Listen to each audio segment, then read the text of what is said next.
Good day, everyone. So my name is Syukri, which will give a brief introduction regarding TCP/IP protocols, switch such as HTTP, DNS, Telnet, and SSH, FTP and TFTP, and DHCP.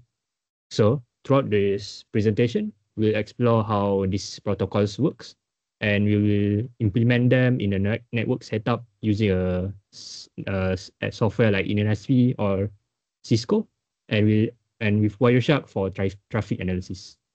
So without further ado, let's start with the first protocol, which is HTTP. I'll be talking about the HTTP protocol. So over here, we have the configuration, the topology. I have one server, one router, and one client. So the router connects the server and the client together, despite they are on different networks through static routing. So for the server, I have the local address 192.168.1.2, and the gateway is 192.168.1.1. Subnet masking is 255.255.255.0. And meanwhile, for the client, we have the local address is 10.10.10.2, gateway is 10.10.10.1. The subnet masking is 255.255.255.0 as well. So right now, what I'm going to do with the client is I am going to do packet capture through Wireshark so we can see how the packet is being transferred. So first we have to start this. This is my root path, the directory of the files which I want to transfer through HTTP.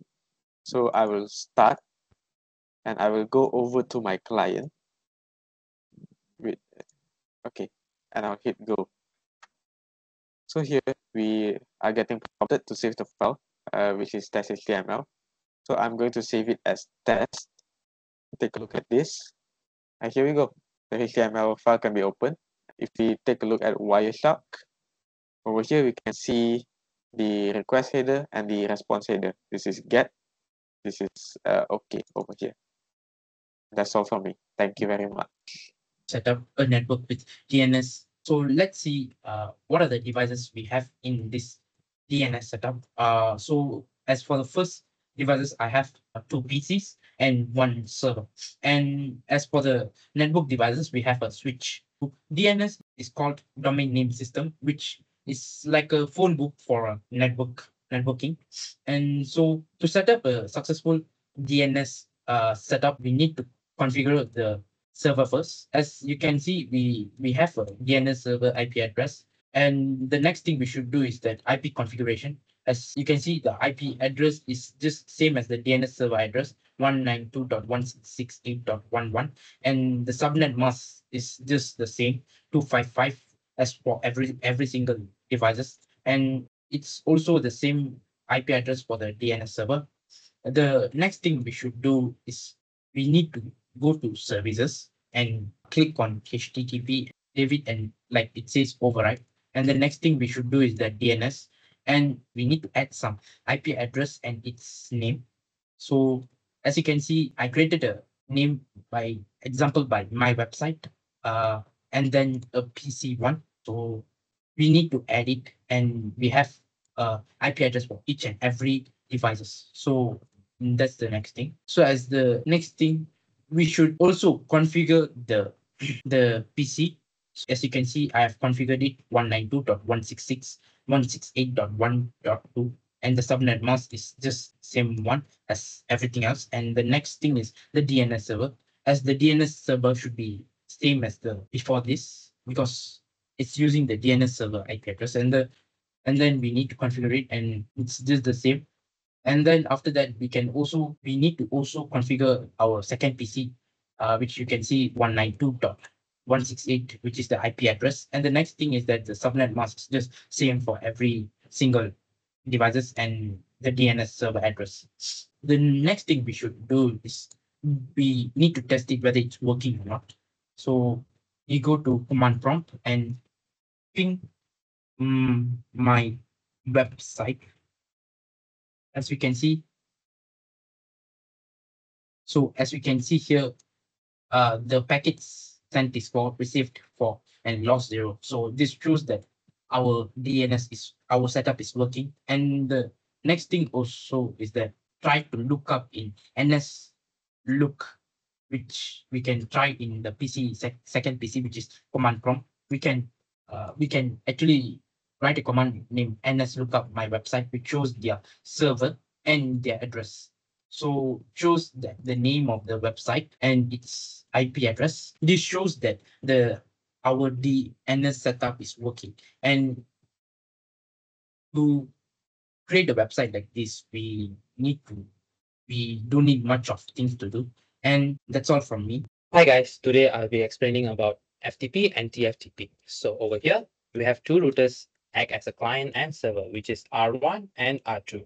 Okay, for the first one, over here we have configuring Huawei router IPs. This is a command line interface to assign an IP address to an interface. So let me show you, here's a step-by-step explanation for the commands and output. For the first one over here, we are entering the system view. System view, this command is used to enter the system view mode where you can configure the device. And for second one, we are setting the system name, which is sysname R1. This command sets the name of the router to R1. Thirdly, we are entering interface views, where this is called int d1001. This command enters the interface view for the Gigabyte Ethernet 001 interface. And this could assign an IP address where IP address is 10.0.12.124. This command assigns the IP address of 10.0.12.1 with a subnet mask of 255.255.255.0 denoted by 24. After this, we are exiting the interface view, where this command is likely intended to exit the current view. However, the correct command should be quit to exit the interface view properly. For number 6, there are system messages over here where it read it as data sync s_cf_change.otd, where these indicate that the line protocol on the interface Gigabyte Ethernet 001 has entered the upstate, meaning the interface is now active. This message shows that the configuration of the router has been changed. And for the R2, it's the exact same explanation. So I don't want to explain more. And then let's continue with the second one. This connection is successful. How do I know that? Is by the command ping 10.0.12.2 is used to check the connectivity to the IP address of 10.0.12.2. Where the ping results here over here, the reply shows successful communication with no packet loss and various round trip times, where minimum and average and maximum are 10 meter per second, 30 meter per second, and 60 meter per second. For the next one, we are enabling FTP server and set file directory. This is where FTP server enabled and starts the FTP server. These logs indicate the server started successfully, and these create a FTP user access to the AAA, which is authentication, authorization, and accounting command mode. Local user over here has a Huawei password chipper called password triple Huawei 123. Creates a local username Huawei with password of Huawei 123.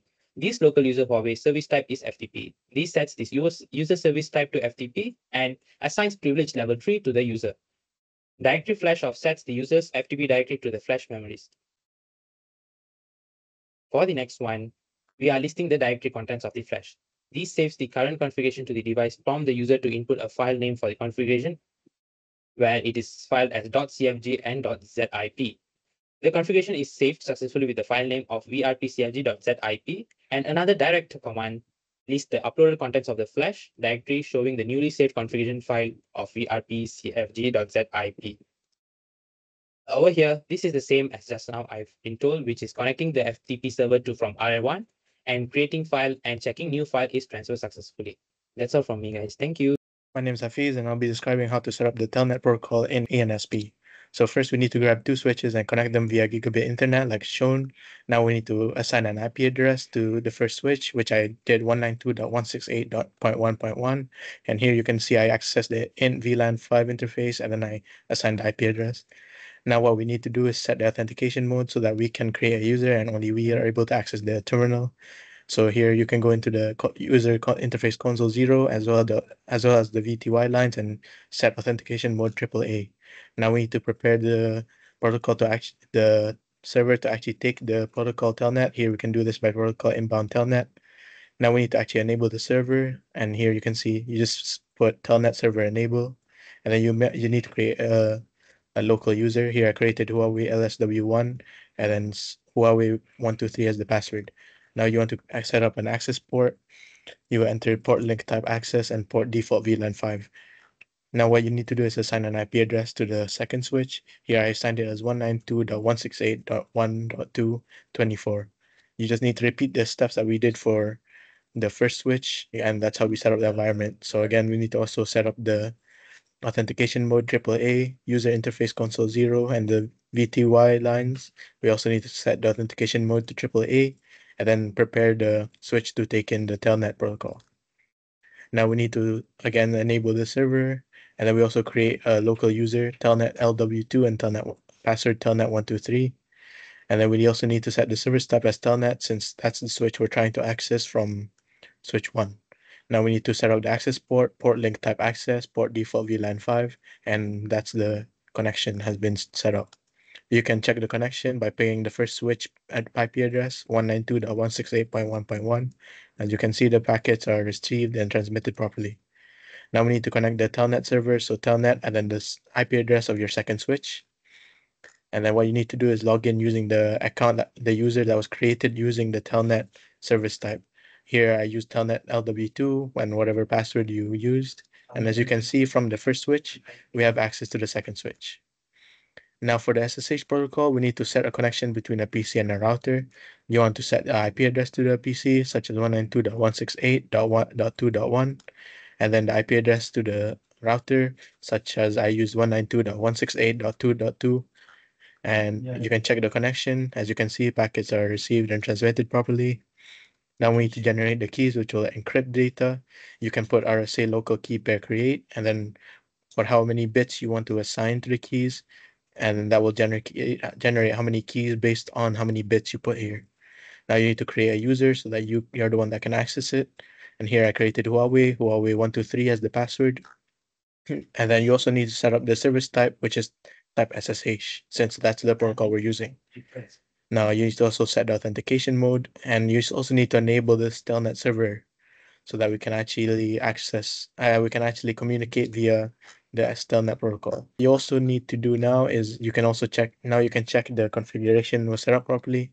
The protocol inbound SSH, so it will communicate, the PC and the router will communicate, and your data will be encrypted via SSH. Thank you.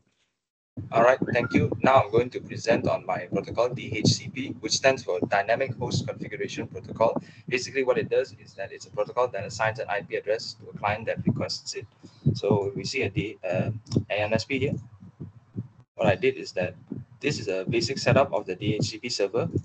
What we do is to set up, first of all, we enter system view and enable DHCP. Then we create IP pool and name it. I've created a proper one here.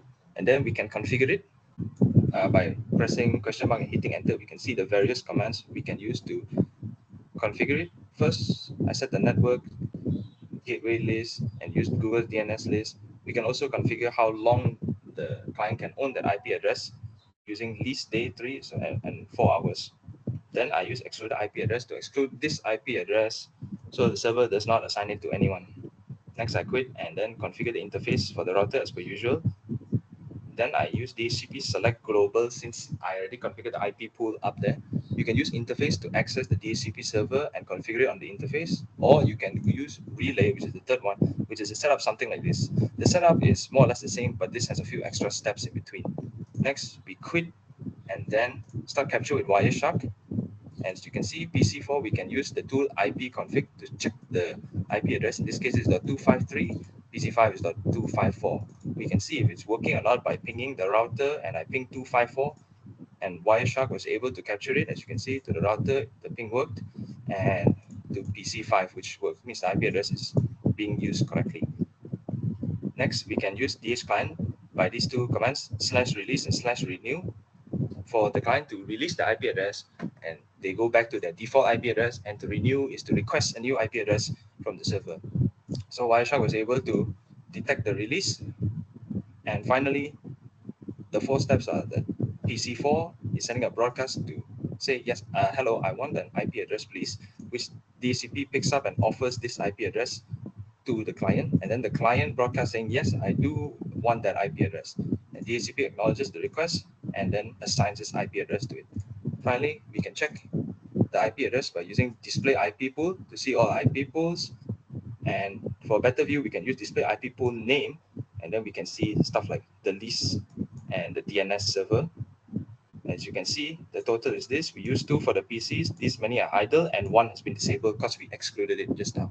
That's it from me. Thank you so much. In this presentation, we will learn how to